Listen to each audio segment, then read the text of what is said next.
Allahu Akbar, Allahu Akbar. Mana Ibnu Qayyim mengatakan level orang yang sholat itu ada 5. Level yang pertama, orang yang berdosa dengan sholatnya, kata beliau. Siapa ini orang yang berdosa? Orang yang sholat tidak sama sekali memberikan haknya. Ada orang sholat hanya karena disuruh oleh orang lain, hanya karena tidak enak, mau udu nggak udu terserah. Ini berdosa nih. Percuma dia sholat, dia berdosa. Karena di sini riya. Nah, itu. Dan tidak ada hubungannya dengan Allah SWT, malah berdosa dengan sholatnya. Ada orang yang kedua, sholat tapi nggak dapat pahala. Dia tahu diperintahkan sama Allah tapi tidak dapat pahala, karena dari awal takbir sampai salam semuanya menghayal. Ini orang yang percuma, nggak ada pahalanya. Masuk dalam sabda Nabi SAW, ada orang ya, yang hari kiamat diremuk-remuk sholatnya seperti pakaian kotor lalu dilemparkan ke wajahnya. Karena dari takbir sampai salam nggak ngerti apa yang dia lakukan. Untuk apa sholat kalau begitu? Allah nggak butuh sholat kita, ikhwani. Allah nggak butuh. Biar kita sholat khusyuknya luar biasa, sujudnya sampai berhari-hari nggak angkat kepala, tetap aja Allah nggak butuh dengan itu. Kata Nabi SAW dalam hadis Qudsi, Allah SWT berfirman, wahai anak Adam, apapun yang kau kerjakan tidak akan bermanfaat bagiku dan aku akan kembalikan kepadamu. Itu amal kalian yang akan bermanfaat buat kalian sendiri, tidak ada manfaatnya buat saya. Kata Allah SWT, hadis Qudsi. Ini luar biasa, harus kita faham nih. Yang tidak boleh salah dalam masalah-masalah seperti ini. Maka kita harus tahu bahwasanya sholat itu kita yang butuh dan bukan Allah Azza wa Jalla. Baik, Abu Sa'id Al-Khudri, Ibnu Qayyim mengatakan tadi orang yang kedua adalah orang yang tidak dapat pahala sama sekali. Yang ketiga, orang yang dapat pahala. Dapat pahala, tapi pahalanya pas-pasan. Ini sesuai dengan sabda Nabi SAW. Ada orang yang sholat tidak akan mendapatkan kecuali setengah pahala sholatnya. Ada orang yang sholat tidak dapat kecuali 1/10 dari sholatnya. Jadi kecil, ada pahala tapi kecil. Lebih banyak menghayal daripada fokusnya. Yang keempat adalah orang yang sholat berusaha untuk fokus, gitu kan? Tetapi terkadang masih menghayal, masih terlintas. Maka ini lebih dominasi pahala yang dia dapatkan daripada hilangnya pahala. Karena kalau kita lagi baca Al-Quran atau kita lagi baca bacaan sholat, kemudian kita fokus, dapat konsentrasi, ikutin bacanya, dapat pahala terus per hurufnya, gitu kan. Pergerakan juga ada pahalanya. Tapi pada saat kita baca terus kita nggak sadar lagi menghayal, cuma lisan kita karena sudah terbiasa membaca, jadi ngucapin kena rutinitas, itu nggak ada pahalanya, gitu kan. Itu nggak ada pahalanya. Orang yang keempat ini adalah golongan orang yang dapat mayoritas pahala sholatnya, tapi masih ada yang hilang. Bedanya tadi dengan orang yang ketiga, mayoritas pahalanya hilang, cuma sedikit yang dia dapatkan, gitu kan. Terbalik. Yang kelima, ini yang luar biasa. Orang yang sholat, semuanya dari takbir sampai salam fokus. Bahkan kalau mereka sholat, mereka sudah lupa siapapun yang ada di sekitarnya. Mereka tidak perlu tahu tempat itu di mana mereka berada. Sampai pada tingkat itu. Abu Sa'id Al-Khudri radhiyallahu anhu dikatakan dalam riwayat dan masuk dalam poin yang kelima ini. Jadi bukan jangan Anda katakan, oh susah orang kalau fokus sholat. Itu nggak ada susahnya. Asal dia mau, dia tahu dulu nilainya kadar sholat itu. Abu Sa'id Al-Khudri berkata radhiyallahu anhu, saya pernah disuruh oleh Nabi SAW menjaga pasukan di malam hari dan Nabi SAW sedang tidur bersama dengan pasukan. Maka saya pun sholat di semak belukar.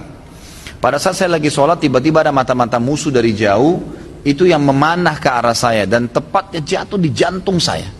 Di tengah-tengah dadanya jatuh di jantungnya. Dia bilang lalu keluar darah.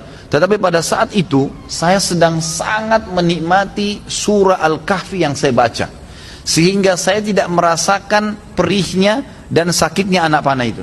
Tetap baca surah Al-Kahfi dengan tenang. Al-Kahfi mengalahkan itu semua, gitu kan. Lalu kemudian dia berkata, mata-mata itu melepaskan lagi anak panah yang kedua. Dilepaskan anak panah kedua, jatuh tepat di sebelahnya anak panah pertama, tergores, keluar darah lagi. Tetap saya masih belum merasakan sakitnya karena nikmatnya membaca surah Al-Kahfi. Sampai musuh itu melepaskan 9 atau 10 anak panah. Sasarannya semua hampir sama, di jantung. Dia bilang, kalau bukan karena saya khawatir, ini sudah mulai berat, ini 10 anak panah di dadanya. Dia bilang kalau bukan saya khawatir saya terbunuh dengan anak panah selanjutnya, kemudian Nabi SAW dan sahabat-sahabat yang lain akan dibunuh oleh musuh, demi Allah saya akan selesaikan sholat saya dengan surah Al-Kahfi. Tapi karena saya khawatir itu maka dia ruku. Dia bilang waktu saya ruku, kemungkinan mata-mata itu tahu kalau saya manusia. Tadi dia ragu. Kemudian dia lari dan tidak jadi menyerang pasukan muslimin. Tapi saksi bahasan kita bukan masalah perangnya. Bagaimana Abu Sa'id Al-Khudri bisa fokus sampai tidak merasakan sakitnya anak panah. Coba nih teman-teman di sini kalau digigit nyamuk. Ya. Digigit nyamuk gimana tuh? Jangan kan digigit, baru suaranya sudah buyar semua konsentrasinya. Gitu kan? Seseorang di antara sahabat dan tabi'in dinukil dalam buku-buku tentang khusyuan sholat, kumbang datang menggigit, menyengat dahi mereka, berdarah, mereka nggak bergerak, seperti batang pohon yang kokoh. Luar biasa. Karena mereka tahu sama siapa mereka berhadapan, gitu kan? Dan memang ini sudah menjadi tradisi mereka ya. Bagaimana jikalau kita sholat tapi memikirkan level-level sholat seperti yang Pak Ustadz rincikan dengan pembahasan barusan, apa tetap dapat pahala? Level-level sholat apanya mesti dibayangkan? Enggak, fokus bacaan saja, enggak usah bayangkan yang lain. Alhamdulillah Rabbil Alamin, fokus ucapan diucapkan, telinga kita mendengar, mata kita dibuka lihat tempat sujud. Udah, renungi maknanya. Kalau enggak ngerti maknanya, maka kita ikutin bacaannya. Alhamdulillah Rabbil Alamin, kita dengar dengan kuping kita, gitu kan? Ar-Rahmanir Rahim kita dengar. Masa kalau dengar musik bisa konsentrasi, dengar Quran tidak bisa, gitu kan? Jadi gitu, seperti itulah. Jadi enggak usah bayangin apa-apa. Nggak usah bayangin apa-apa. Tadi ada yang bayangin kambing sama ayam apa segala, nggak perlu gitu. Apakah level-level tipe sholat tersebut berkorelasi dengan level-level dosa yang telah kita lakukan? Dalam artian level 5 itu dosanya sedikit. Iya tentu saja. Karena itu memang ada hadis Nabi SAW. Ya. Jadi dosa itu bisa menghambat rezeki dan bisa menghilangkan atau mengurangi konsentrasi kepada Allah SWT. Malasnya kita ibadah justru karena adanya dosa. Salah satunya. Maka coba perbanyak istighfar. Saya punya pengalaman pribadi, pernah saya belajar waktu saya masih SMA kelas 3 di kota Madinah pada waktu itu tahun 1993. Kemudian saya di masjid kampus lagi menghafal materi balaghah. Memang agak sulit waktu itu materinya. Saya coba hafal nggak bisa, lupa terus. Saya juga kalau sholat, gitu kan, sering kadang-kadang tidak konsentrasi, lebih banyak menghayalnya. Subhanallah, ada teman dekat saya, Dr. Muhammad namanya, sekarang baru selesaikan S3-nya doktornya, adik kandungnya Dr. Sulaiman Rahili, sahabat dekat saya, gitu kan. Maka beliau datang ke saya dan mau mengajar, waktu itu beliau tingkat 2 kuliah di kuliah hadis, ngajar saya.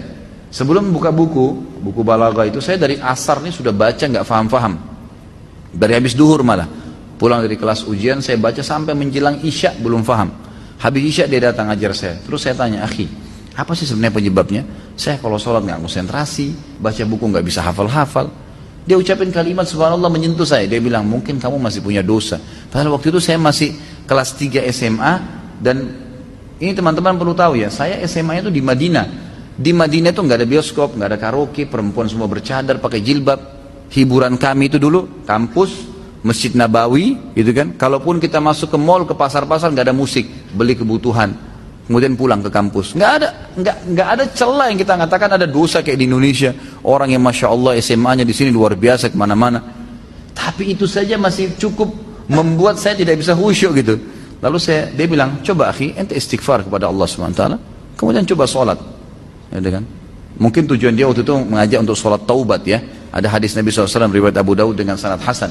Tidak ada seorang hamba yang berbuat dosa, kemudian dia berwudu, lalu dia sholat 2 rakaat, lalu dia beristighfar, kecuali Allah ampuni dosanya. Maka saya astagfirullah wa atubu ilaih, saya berdiri, saya sholat, waktu itu 2 rakaat menghadap kiblat, subhanallah. Begitu saya salam, ini pengalaman pribadi. Begitu saya salam, saya belajar dengan dia setengah jam buku itu saya fahami. Setengah jam buku itu saya faham. Bahkan saya hafal hal-hal yang tidak saya hafal sebelumnya, yang sudah mungkin 6 jam saya belajar, gitu kan. Subhanallah. Saya jadikan patokan, ternyata memang dosa bisa jadi penghambat itu.